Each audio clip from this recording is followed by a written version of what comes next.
My name is Eleanor Hayes, and at 68 years old, I thought I had seen the worst life could offer when my husband, Thomas, died suddenly from a stroke last winter.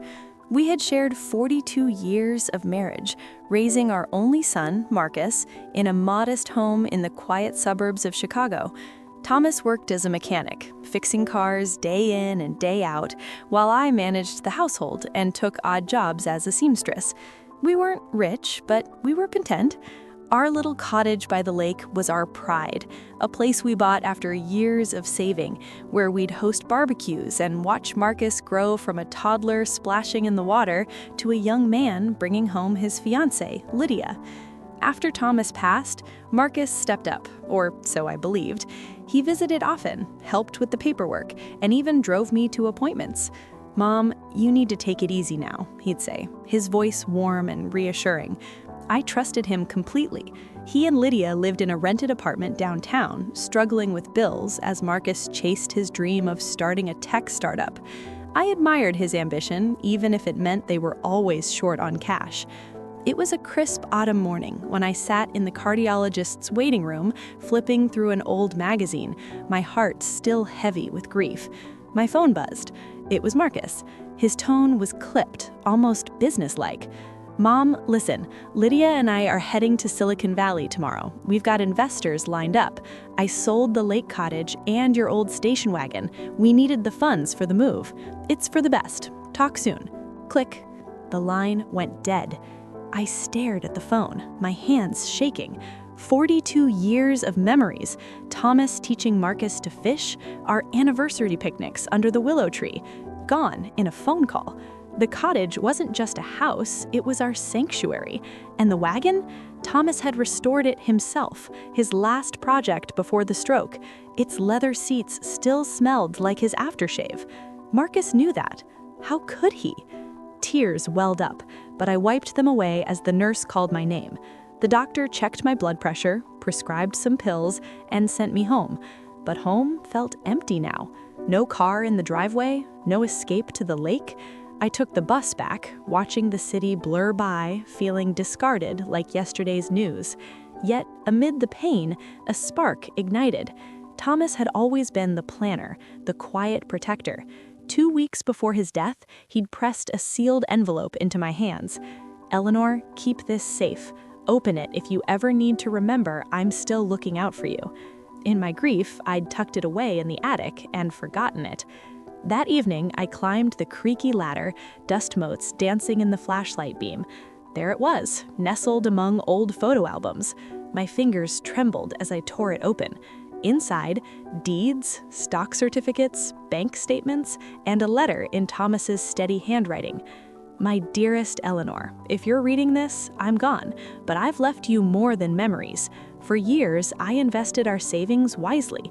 Stocks in tech companies, rental properties, even a small warehouse downtown.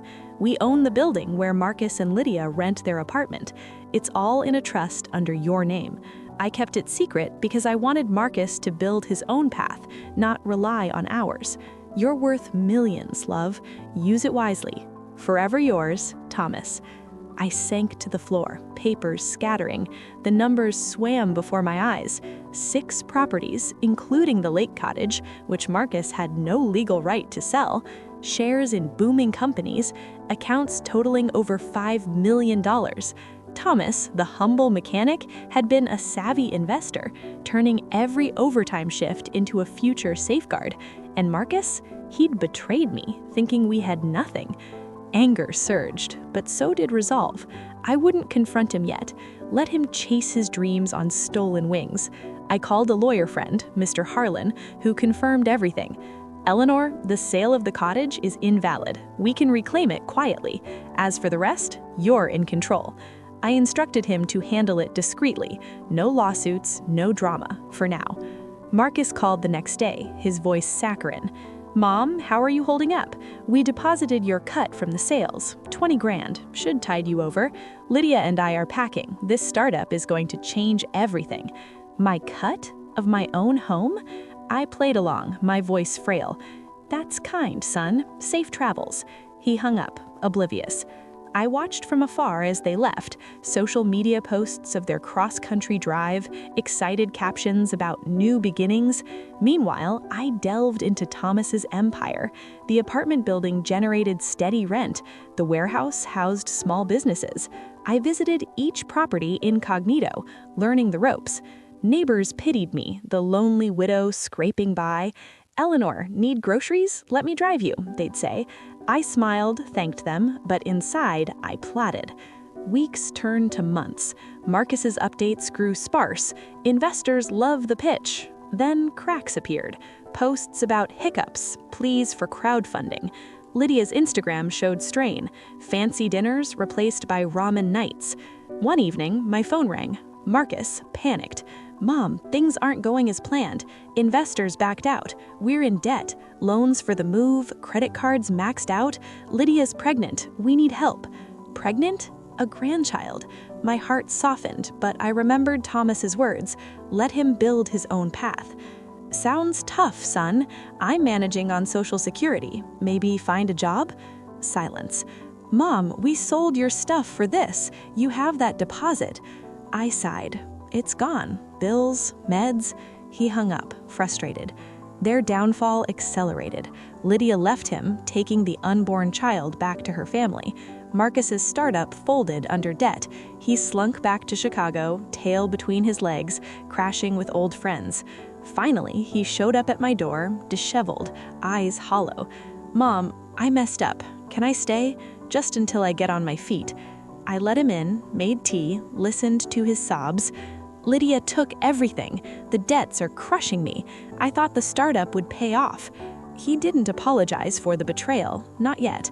I played the part, doting mother, offering the spare room, but secretly, I had Mr. Harlan investigate. Marcus had forged documents to sell the cottage, using a power of attorney I'd signed in grief. He'd racked up $150,000 in loans, some against the apartment he didn't own. For 3 months, I watched him struggle. He took a menial job at a warehouse, one of mine, ironically, stacking boxes for minimum wage. He came home exhausted, complaining about dead-end work. I cooked simple meals, shared budget tips. Neighbors whispered, "Poor Eleanor, taking in her wayward son." Inside, I ached, but he needed this. One night, over canned soup, he broke. "Mom, I'm sorry for everything. Selling the cottage, the car, it was selfish. I thought you wouldn't miss them." Tears flowed. I hit rock bottom. Lydia's gone, the baby's due soon, and I can't even afford diapers. It was time. "Marcus, sit down. There's something you need to know." I fetched the envelope, laid out the documents. His eyes widened. "Dad? Owned all this? You're rich?" I nodded. "And you let me suffer? Why?" "Because love isn't handouts, it's lessons. You discarded me like old furniture. Thomas built this for us, for you to earn it. But first, you had to learn humility." He stared, then hugged me fiercely. "I get it now. I was blind, chasing illusions." We cried together. With Mr. Harlan's help, I cleared his debts, reclaimed the cottage. Marcus kept his warehouse job, saving for his own place. He reconnected with Lydia. They co-parented their daughter, whom we named after Thomas.